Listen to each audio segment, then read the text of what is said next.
Hello everyone, স্বাগতম জনাইছো আপোনালোকে চাই আছে মোৰ YouTube চেনেল 3D এডভাইস মেথছৰ কেইটামান প্ৰয়োজনীয় কোৱেশ্চন আপোনালোকৰ বাবে পুনৰ লৈ আহিছো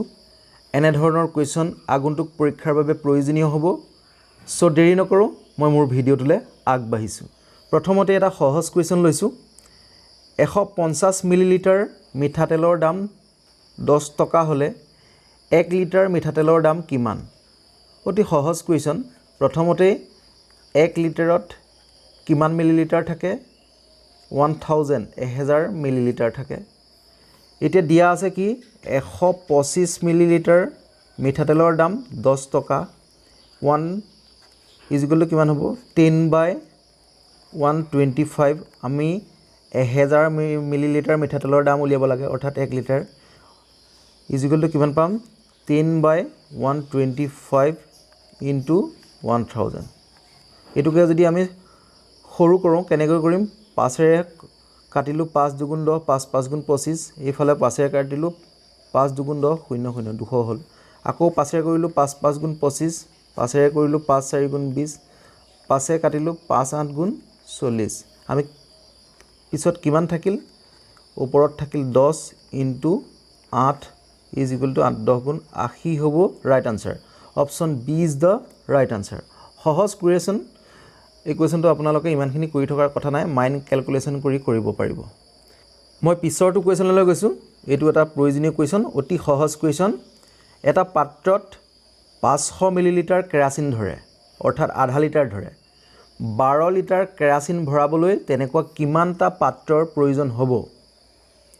সহজ কুৱেশ্যন এটা পাত্ৰত 500 মিলিলিটাৰ কেৰাচিন ধৰে অৰ্থাৎ এটা পাত্ৰত আধা লিটাৰ ধৰে আৰু 1 লিটাৰ কেৰাচিন ভৰাবলৈ কিমানটা পাত্ৰ লাগিব দুটা লাগিব দুটা পাত্ৰ লাগিব আৰু 12 লিটাৰ কেৰাচিন ভৰাবলৈ কিমান লাগিব 12 পূৰণ 2 2 বাৰং কিমান 24 24টা পাত্ৰৰ প্ৰয়োজন হ'ব option 1 is the right answer সহজ কুৱেশ্যন কিন্তু এনে ধৰণৰ কুৱেশ্যনবোৰ প্ৰয়োজনীয় হয় আহিব পাৰে মই পিছৰটো কুৱেশ্যনলৈ গৈছো এটা আয়তীয় ঘনকৰ দৈৰ্ঘ্য 5 সেন্টিমিটাৰ প্ৰস্থ 2.5 সেন্টিমিটাৰ আৰু উচ্চতা 3.2 সেন্টিমিটাৰ হলে আয়তন কিমান হ'ব আমি সকলোৱে জানো ঘনকৰ আয়তনৰ ফৰ্মুলাটো কি হয় a পূৰণ a অৰ্থাৎ আমি ইয়াক a কিউব বুলি কওঁ এতিয়া ইয়াত প্ৰত্যেকটো বাহুৰ মাপ দিয়া আছে সব দৈৰ্ঘ্য দিয়া আছে 5 সেন্টিমিটাৰ প্ৰস্থ দিয়া আছে 2.5 সেন্টিমিটাৰ উচ্চতা দিয়া আছে 3.2 সেন্টিমিটাৰ এই মানকেইটা পূৰণ কৰি দিলে উত্তৰটো ওলাই যাব কিন্তু আমাৰ চাব কথাটা 5 পূৰণ 2.5 পূৰণ 3.2 এইকেইটা পূৰণ কৰি দিলে উত্তৰটো ওলাই যাব কিন্তু এই কুৱেশ্যনটো কিয় দিয়া হয় আপোনালোকৰ এনে ধৰণৰ পূৰণত আপোনালোকৰ দখল আছে নাই বা আপোনালোকে পাৰে নে নোৱাৰে তেনে ধৰণৰ কথাৰ কাৰণে এনে ধৰণৰ কুৱেশ্যন দিয়ে আমি সহজে কেনেকৈ কৰিম চাব সহজে পূৰণ কৰিবলৈ হলে আমি প্ৰথমতে 2.5 আৰু 3.2 পূৰণ কৰিম দশমিক গীতা এতিয়া বাদ দিছো আমি পিছত মই কেনেকৈ দি দিম চাব 2.5 আৰু 3.2 আমি এনেকৈ ললো একে শাৰীতে পূৰণ কৰিম চাব 2 5 গুণ 10 0 উকলিব 1 2 2 গুণ 4 3 5 গুণ 15 15 4 19 19 একে 20 0 উকলিব 2 3 2 গুণ 6 6 2 8 এটা দশমিক দুটা আমি দি দিম কেটাৰ আগত দশমিক আছিল এটা দুটা দুটাৰ আগত দশমিক আছিল গতিকে ইয়াত আমি 800 দুটাৰ আগত দশমিক দি দিলে কিমান হ'ব 8.00 অৰ্থাৎ 8 হ'ল এই 8ৰ লগত আমি এই 5টো এটা পূৰণ কৰি দিম 5 into 8 is equal to কিমান 8 5 40 40 is the right answer কোনটো হ'ব অপচন 40 ঘন সেন্টিমিটাৰ অপচন এ টো হ'ব ৰাইট আনসাৰ আশা কৰো আপোনালোকে বুজি পাইছে এনে ধৰণৰ কুৱেশ্যনবোৰ এনে এইটো কাৰণেই আহে আপোনালোকৰ পূৰণত যুগত বিয়োগত দখল আছে নে নাই আপোনালোকে জানে নে নাজানে তেনে ধৰণৰ কথা জানিবৰ কাৰণে এনে ধৰণৰ কুৱেশ্যন আহে ইয়াৰ পিছত এটা কুৱেশ্যন পাব আপোনালোকে চাব এইটো কুৱেশ্যন চক এটা সুষম ঘনকৰ দৈৰ্ঘ্য 3.5 সেন্টিমিটাৰ হলে আয়তন কিমান হ'ব আমি জানো যে ঘনকৰ আয়তনৰ ফৰ্মুলাটো কি হয় a পূৰণ a অৰ্থাৎ ইয়াক আমি a কিউব বুলি জানো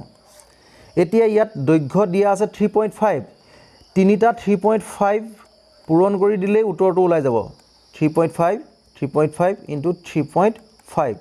এইকেইটা পূৰণ কৰি দিলে ওলাই যাব কিন্তু এইখিনি আপোনালোকে পৰীক্ষা হলত পূৰণ কৰি থাকিলে সময় লাগিব ট্ৰিক্সত কেনেকৈ কৰিব চাব এতিয়া ইয়াত 3.5 3.5 3.5 কেইটাৰ আগত দশমিক আছে চাব এটাৰ আগত দশমিক আছে এটাৰ আগত দশমিক আছে এটাৰ আগত দশমিক আছে যেতিয়া আমি ইয়াক পূৰণ কৰিম যিটো উত্তৰ পাম সেই উত্তৰটোৰ ধৰিলো যিয়ে পালো x x x x যি পালো সেই উত্তৰটোৰ তিনটাৰ আগত দশমিক থাকিব কেইটাৰ আগত তিনটাৰ আগত দশমিক থাকিব গতিকে এতিয়া আমি অপচনবোৰলৈ চাম অপচন ডি টু চক ইয়াত পাঁচটাৰ আগত দশমিক আছে এইটো নহয় অপচন বি টু চক চাৰিটাৰ আগত দশমিক আছে এইটোও নহয় অপচন সি টু চক দুটাৰ আগত দশমিক আছে এইটো নহয় এই অপচন এ টু চক তিনটাৰ আগত দশমিক আছে গতিকে এই মই কৈছোৱে তিনটাৰ আগত দশমিক থকাটো ৰাইট আনসাৰ হ'ব option A is the right answer আপোনালোকে এনে ধৰণে কৰিব লাগিব ট্ৰিক্সত মই এইটো কোনো পূৰণ কৰিবলগীয়া হোৱা নাই এইটো কোৱেশ্যন ডাইৰেক্ট কৰিছো মই ট্ৰিক্সত কৰিছো মই পিছৰটো কোৱেশ্যনলৈ গৈছো এইটো এটা প্ৰয়োজনীয় কোৱেশ্যন ত্ৰিভুজৰ লগত জড়িত ABC এটা ত্ৰিভুজৰ C সমকোণ যদি AC 5 সেন্টিমিটাৰ হয় BC 12 সেন্টিমিটাৰ হয় AB ৰ দৈৰ্ঘ্য কিমান মই চিত্ৰটো আঁকি দিলে আপোনালোকে বুজি পাৰিব সমকোণ বুলি কৈছে ABC ABC এটা ত্ৰিভুজৰ এই C কোণটো সমকোণ অৰ্থাৎ 90 ডিগ্ৰী এতিয়া BC বাহুৰ মান কিমান দিয়া আছে BC বাহুৰ মান দিয়া আছে 12 সেন্টিমিটাৰ লগতে AC দিয়া আছে 5 সেন্টিমিটাৰ এতিয়া এই AB ৰ মানটো উলিয়াব লাগে AB ৰ মানটো উলিয়াব লাগে অৰ্থাৎ কৰ্ণডালৰ মানটো উলিয়াব লাগে কৰ্ণডালৰ মানটো উলিয়াব লাগে অতি সহজ পাইথাগোৰাছৰ উপপাদ্যৰ মতে আপোনালোকে কৰিব লাগে কৰ্ণ স্কয়াৰ কৰ্ণক আমি x বুলি ধৰি লৈছো x square is equal to ভূমি স্কয়াৰ অৰ্থাৎ 12 স্কয়াৰ যোগ লম্ব স্কয়াৰ অৰ্থাৎ 5 স্কয়াৰ ইয়াৰ পৰা আমি x ৰ মানটো উলিয়াই ললেই হ'ল x square is equal to 12 144 plus 5 5 গুণ 2 5 25 এতিয়া x ইজ ইকুৱেল টু কিমান হ'ব 169 x square is equal to 169 হ'ব ইয়াৰ পৰা আমি x ইজ ইকুৱেল টু কিমান হ'ব 169 ৰ বৰ্গমূল কিমান হয় 13 হয় 13 169 গতিকে ৰাইট আনসাৰ কোনটো হ'ব option A is the right answer next question এটা প্ৰয়োজনীয় কোৱেশ্যন এখন মজিয়াৰ দিশ 20 মিটাৰ পুতল 15 মিটাৰ মজিয়াখন 2 বৰ্গ মিটাৰ টাইলছ লগাবলৈ প্ৰয়োজন হোৱা টাইলছৰ সংখ্যা কিমান এখন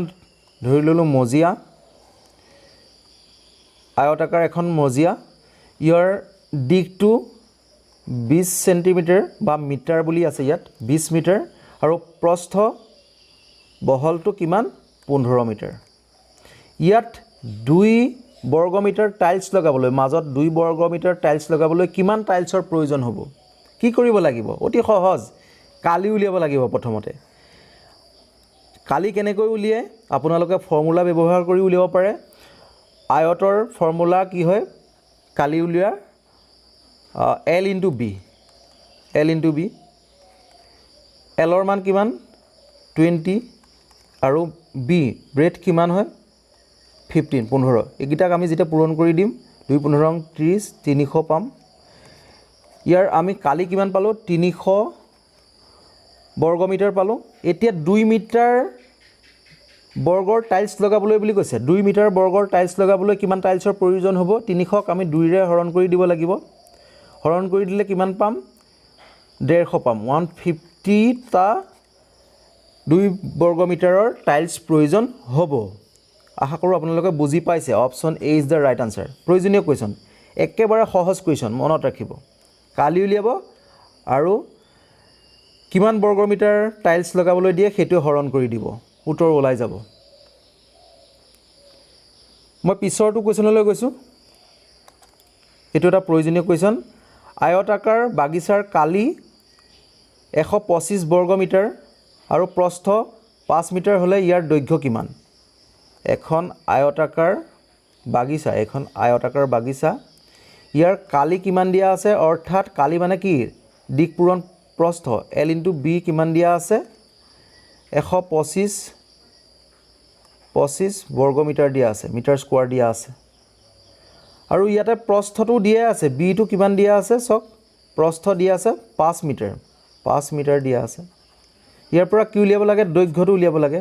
অতি সহজ এতিয়া ইয়াত আমি পাতি দিলেই হয় দেখোন L * B = কিমান দিয়া আছে 125 ইয়াৰ পৰা B ৰ মানটো দিয়া আছে L * B ৰ মান কিমান দিয়া আছে 5 = 125 মই দীঘলকে কৰিছো আপোনালোকক দেখুৱাবৰ কাৰণে L = কিমান হ'ব 125 / 5 ইয়াক যেতিয়া আমি কাটিম হৰণ কৰিম 5 * 2 = 10 5 × 5 = 25 25 মিটাৰ হ'ব right answer is the right answer সহজ কোৱেশ্চন এনে ধৰণৰ কোৱেশ্চন পৰীক্ষাত দেখা পাব নেক্সট টু কোৱেশ্চনলৈ গৈছো প্ৰতি বৰ্গ মিটাৰত 10 টকা খৰচ পৰিলে 40 মিটাৰ দীঘ আৰু 30 মিটাৰ বহল খেতি পথাৰ এখনত বাঁহৰ বেৰ দিবলৈ কিমান টকাৰ প্ৰয়োজন হ'ব পথাৰখনৰ দীঘটো কিমান দিয়া আছে 40 মিটাৰ প্ৰস্থ কিমান দিয়া আছে 30 মিটাৰ অৰ্থাৎ বহলটো 30 মিটাৰ এইখন এখন আয়তাকাৰ পথাৰ হ'ল ইয়াৰ চাৰিওবেৰত জেওৰা দিবৰ কাৰণে বাঁহৰ জেওৰা দিবৰ কাৰণে কিমান টকা খৰচ হ'ব আমি প্ৰথমতে পৰিসীমা উলিয়াব লাগিব পথাৰখনৰ পৰিসীমা উলিয়াব লাগিব ফৰ্মুলা ব্যৱহাৰ কৰি উলিয়াব পাৰে ডাইৰেক্ট উলিয়াব পাৰে ডাইৰেক্ট কৰিলে এইফালে যদি 40 এইফালেও 40 হ'ব আৰু এইটো ফালে যেহেতু 30 এইটো ফালেও কি হ'ব 30 হ'ব পৰিসীমা কিমান হ'ব গোটেই কিটা যোগ কৰি দিলে আমি পৰিসীমাটো পাম 80 40 80 30 30 60 80 60 কিমান হ'ব 140 হ'ব পৰিসীমা কিমান পালো 140 পূৰণ প্ৰতি মিটাৰৰ দাম কিমান টকা 10 টকা এই 10 টো ইয়াত পূৰণ কৰি দিয়ক ইজুগলটো কিমান পাব 1400 টকা পাব 1400 টকাটো ৰাইট আনসাৰ হ'ব option B is the right answer আৰু এই আয়তৰ পৰিসীমাৰ ফৰ্মুলাটো কি হয় 2 * L + B দিক যোগ প্ৰস্থ এতিয়া আমি ইয়াৰ পৰা উলিয়াব পাৰো 2 * L + B L কিমান দিয়া আছে লেন্থ দিয়া আছে 40 আৰু B ব্ৰেড কিমান দিয়া আছে 30 40 30 কিমান 70 পূৰণ 70 ইজুগলটো কিমান হয়